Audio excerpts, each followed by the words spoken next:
খ্রিস্ট দেহ উৎসব কর্পাস খ্রিস্তি হলো ক্যাথলিক গির্জার একটি গুরুত্বপূর্ণ ধর্মীয় উৎসব যা যীশুখ্রিস্টের পবিত্র দেহ ও রক্তের উপস্থিতিকে স্মরণ করা হয়। আমাদের জীবনে খ্রিস্টপ্রসাদ অত্যন্ত জরুরি এবং অপরিহার্য। আমরা জানি এই পৃথিবীতে বাঁচতে হলে পার্থিব খাবার ছাড়া আমাদের দেহ বাঁচে না।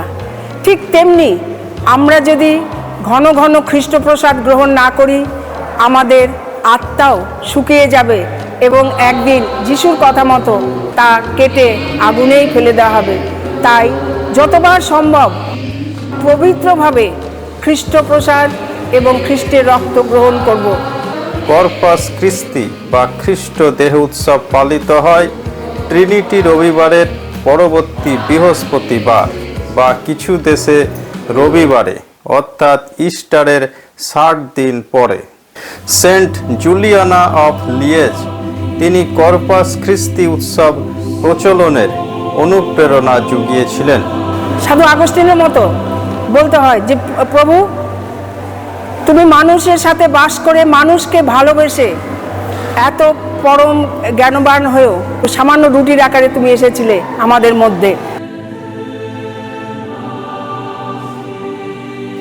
ক্যাটেকিজম of the Catholic Church article number 1374, 76, 75 এবং 1413 নম্বর অনুযায়ী ইউক্যারিস্টে যিশুর প্রকৃত বাস্তব ও সার্বিক উপস্থিতি বোঝানো হয়েছে।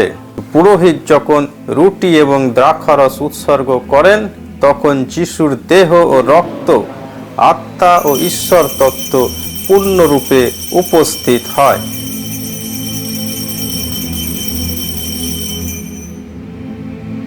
এটিকে ট্রান্সসাবস্ট্যান্সিয়েশন বলা হয়। প্রোটেস্ট্যান্টদের অনেক অংশ এই বিশ্বাস মানে না, তারা একে প্রতীক চিহ্ন বা স্মরণ হিসাবে দেখে। একজন জার্মান পুরোহিত ফাদার পিটার অফ প্রাগ তিনি মনে মনে সন্দেহ করেছিলেন যে ইউক্যারিস্টে সত্যি যিশু উপস্থিত আছেন কিনা। তিনি একদিন যখন মিশা বলছিলেন তিনি মনে মনে সন্দেহ করছিলেন যে সত্যি কি যীশুখ্রিস্ট এই সময় উপস্থিত হন।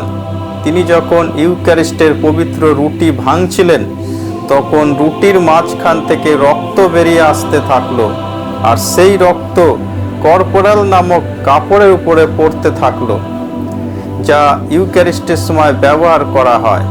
ফাদার পিটার ঘটনাটি পোপ আরবান IV তাকে জানালেন।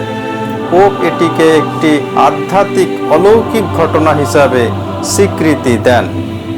এখনও সেই অলৌকিক কাপড়টি সংরক্ষিত করা আছে ওরভিয়েতো ক্যাথিড্রাল, ইটালিতে। যে কাপড়টিকে দর্শন করার জন্য দর্শনার্থীদের উদ্দেশ্যে সবসময় ক্যাথিড্রাল গির্জাটি খোলা থাকে। অবশেষে 1264 সালে পোপ আরবান IV তিনি এই উৎসবকে অনুমোদন দেন।